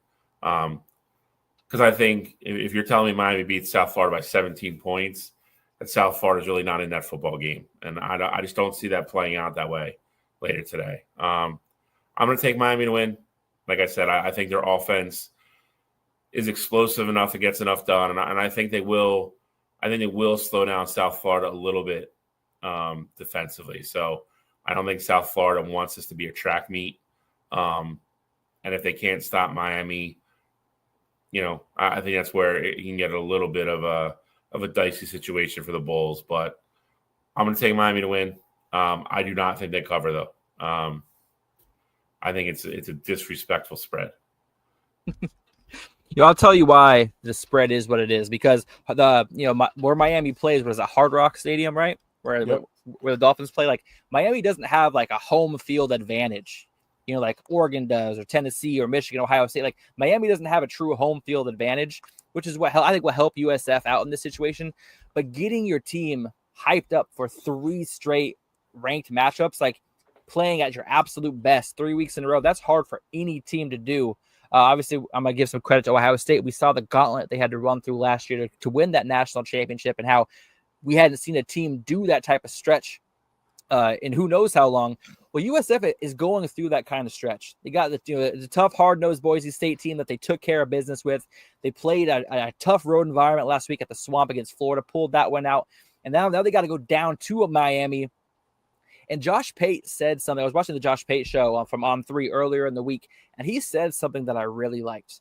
Florida last week kept going for home runs when all they needed was singles. And Carson Beck will single you to death, is what he said. And that's something I'll completely agree with. Florida was going downfield for those big shots. Well, Carson Beck, with his experience and his preferred play style, he'll hit that 5-yard out, that 10-yard slant. He'll do the small stuff to add up to a big drive, where Florida was more going for that one-play 65-yard touchdown. Miami and Carson Beck will do 5 yards here, 6 yards there, a 15-yard run here. Like, they will literally nickel and dime you to death. I think that's what the difference is between Miami and Florida, and why Miami is so favored in this game is because they know Carson Beck's experience, as well as his style of play that Miami runs on the offense, will allow them to keep the ball. They put themselves in less turnover situations. I think that's going to be a huge reason why, or that is a huge reason why Miami is such big favorites. Now, with that being said, I think USF covers this game. Bill, I share the same sentiments as you do. I think Miami wins this game, but I think this game is criminally closer than it should be. And I think, like I said, Miami wins, but with Byron Brown as quarterback for USF, he's a true dual threat guy who's going to extend drives that shouldn't be extended, who's going to make plays that shouldn't be made, who's going to make a throw here and there that's going to absolutely blow your mind. But I think it won't be enough. And that's why I think this game, the 56.5, I think the under hits. And I think USF loses this game by field goal. Might even have a chance to tie the game in the fourth quarter with time dwindling down. But I think Miami wins this, but I think this doesn't hurt USF's ranking at all. And I think USF still has to be the favorite to make it into that college football playoff with how they've played so far and how I see them playing Miami this week. Alex, you are on a roll, my friend. When you're not talking about Kansas State or Iowa or Oregon, like you really got it. You really got it figured out here. No, I absolutely love what you guys have said so far about this game. Byron Brown to me is going to be the difference maker. I think Miami let CJ Carr sort of find his rhythm there in the second half, and I think this is a USF team, regardless of who they've played the first 2 weeks. I think at this point they are playing with house money.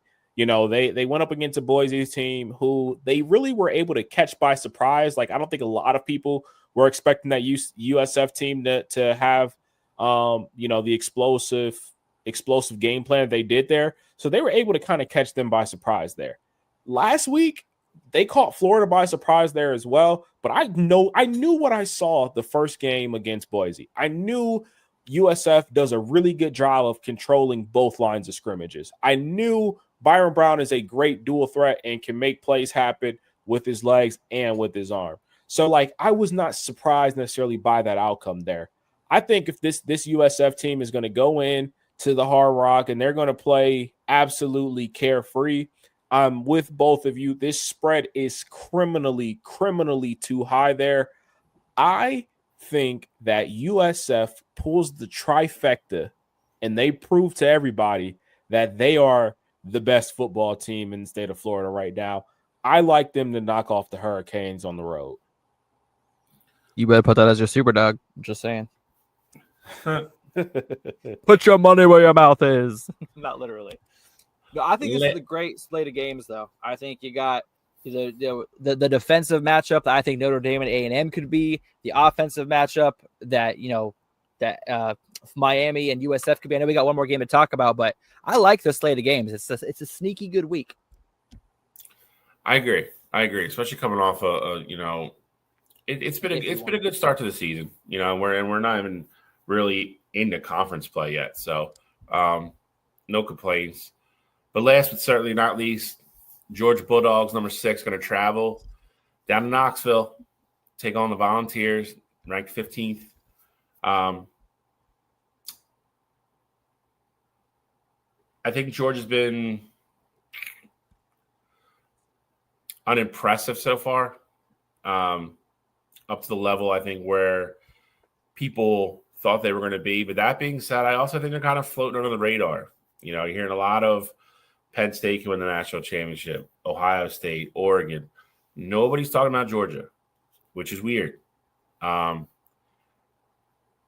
don't think Tennessee – I think Tennessee's going to struggle offensively. I know a lot of people like Joey Aguilar. I don't dislike him. But I think going up against his Bulldog defense, I think Georgia's capable of going out and kind of turning it on per se, or flipping the proverbial switch. I think you get a better Georgia today than we've seen the first couple weeks. And I think it's going to be really indicative of how good they are and where their ceiling is. This isn't a game they can afford to lose. Not a killer by any means, but it's definitely a game you want to have on your resume as a W. I think Tennessee at home is going to look for the big upset. They got it last year when they beat Bama, tore the goalpost down and threw them in the river. One of the best moments of the year last year. I don't think they're going to get it this year. I think Georgia on the road to win, maybe by a field goal. I think it's a very good game. It's a 3:30 game, correct? I believe so. Yes. So again, I mean, you're never, it's good. To Alex's point, you kind of got all the time slots covered today. So I think this would be a really good traditional SEC football game. Atmosphere is going to be great at Neyland. Always is. I think it's going to be a fun game to watch. I'm looking forward to it. I think Georgia ekes out a win. Trey, you want to go? You want me to take it? I mean, I'll go quick here since we talked about this game on Wire to Wire on Wednesday. I got Georgia as well here. I think Georgia has not necessarily looked the greatest so far to start the season. I think a big part of it, though, is that they really haven't had to. I think they've probably done a really good job of hiding what they potentially have here, because they knew week 3 was the game where you want to pull out all the stops there. Zachariah Branch hasn't been a, superstar that, I was fully expecting him to be so far throughout the year here. Neither is Noah Thomas. I think this is the game where you ultimately see that happen here. So I like Georgia. I think that the defense, steps up and they slow down Joey Aguilar and in that Volunteers offense there. I think it's probably, I don't know exactly what the spread is on this one, but it's probably a lower 3.5. A lower scoring. No, the over under I'm sorry. Oh, 50.5. Okay. So I probably lean with the under. I can see it being like a 27-17 kind of game or something along the lines of that there. But I like Georgia to handle business in Tennessee.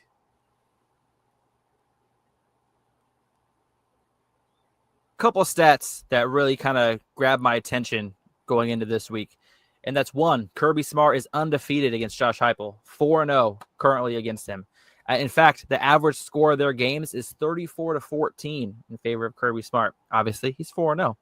But the other stats that really kind of grabbed my attention that I think will really determine the outcome of this game is that which quarterback can perform the best under pressure. This is Gunnar Stockton's very first road start in his collegiate career. And Tennessee is known as one of the loudest stadiums to play at in the country. So that's going to definitely affect him, especially early in the game as he makes adjustments and gets used to that crowd noise. On the other side of things, this is Joey Aguilar's first time playing against an SEC opponent. So the speed, the size, the strength, how will he adjust to the game being faster? Yeah, obviously he played for Appalachian State last year. There's going to be obviously a step up in competition this year now that he's in the SEC. He's handled it well so far. This is his first game against an SEC opponent. I like where the 3.5 spread's at. I think you got two inexperienced quarterbacks as far as the scenario goes, as far as being on the road for the first time and playing an SEC opponent for the first time. I think the 3.5 point spread makes sense. I like what you said, Cottrell. I think that 50.5 on the under is a lock in this game because I think it takes a full half for both of these quarterbacks to even get in the rhythm of the game. Just kind of Joey Aguilar adjusting to Georgia's defense, as well as Gunnar Stockton adjusting to the sound and maybe doing silent cadence and adjusting his game plan overall. So I think the under is a lock in this game. I do think Georgia covers this game. Kirby, this comes down to quarterback play and coaching. I think Kirby Smart's the better coach here. I think Gunnar Stockton's going to be able to kind of pull it out. He's been in the SEC atmosphere before. He's been and heard how loud road games can get. Granted, he was on the sideline for him, but he knows what he's walking into. I think Kirby Smart does a better job of preparing his team in big games like this on the road. So I think Georgia does cover the spread. I don't think it's a 10-point game. I think it's more like a touchdown game, 6-7 points. But I do think it's the under. I think the scores we're looking at maybe like a 24-17 type situation in favor of Georgia. Fair enough. All right, we got about less than 5 minutes. Got 4 minutes to go. Let's hit the mountain. Let's check on the Eliminator. Let's do it.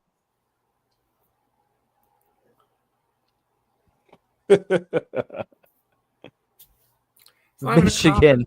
I'm in a conference game, bro. Michigan. No, but we saw how you looked. Michigan in the helicopter. Hey, I put Kansas State in the helicopter. I put them all in the helicopter. Kansas State. How is Bill? The way your Kansas State offense shouldn't be looks, on here anymore. they're not. They're not. on there Thank anymore. God. But with the way Michigan's offense looked, we have to put them on the helicopter. We have to.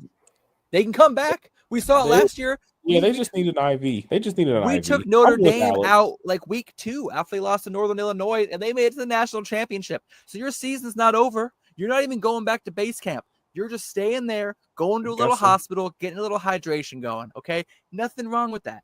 I'm with you, Alex. I think that was a good decision. Why internet acting up so much today. Oh my Lord. All right. Any other general comments? Not a lot of movement yet. A lot of these teams haven't played each other, or not a ton of big games. We're gonna get into conference play soon, and certain people are gonna start climbing. Other people are gonna fall off and unfortunately get buried. Where did Cottrell go? There he is. Any other comments, Alex? Joe? I don't know what's going on here. We're coast to coast is just going off the rails now that we are about to be done here. Yeah. I just wanted to be at the top. I just wanted to exit out, come back at the top where I belong. So I was just saying, how. not a ton of movement yet. A lot of these teams haven't played each other or got into conference play yet, but soon we're going to start seeing people really start trekking up the mountain here. Yeah, absolutely. I was going to say, I don't know how, but it looks like, some of these teams that had us step up on the mountain, looks like they moved down a little bit. Out here. What, you timing out? How is Kansas still on the mountain? Because they lost to a ranked Missouri team. And but Michigan, wait a minute. See, you gotta be consistent here, bro.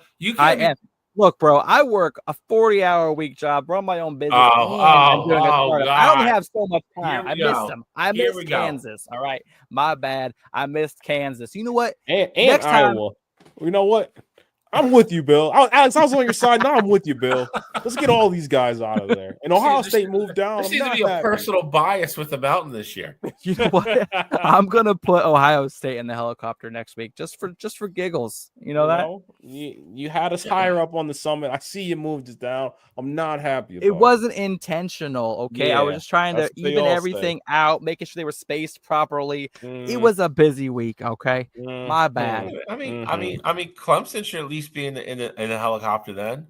No, because Clemson lost to a number 4 ranked team. They lost. All right, we lost on the road to a ranked team. Yeah, it's not apples to apples. It's not apples. They lost at home though. They were home though. Bill, you can keep. You know what? It's early. There's gonna be a lot of movement. I'm not even that mad about Clemson because I still like Clemson. I think they're really, really good. There's going to be a lot of movement, Bill. Kansas and Iowa. Yeah, that's blasphemous. You know what? Put it in the comment box. All right. We'll read it never. All right. Any other comments about Alex's ridiculous ranking system this week? It's not ranking. It's not like it's like the 1 through 25. He's gone. Good Lord. Now he's back. No, there. I don't know what Cottrell's doing. He's moving everybody around. I'm getting this back in a position, baby, before we get in the pick 'em and get the good people out of here. Before, it's about to kick off. Before these games start. Your thrilling game today. So Alex is in the lead right now as far as games won. That's right. Super Dog. He's right there with me. So we got an exciting one. Bill took the week off.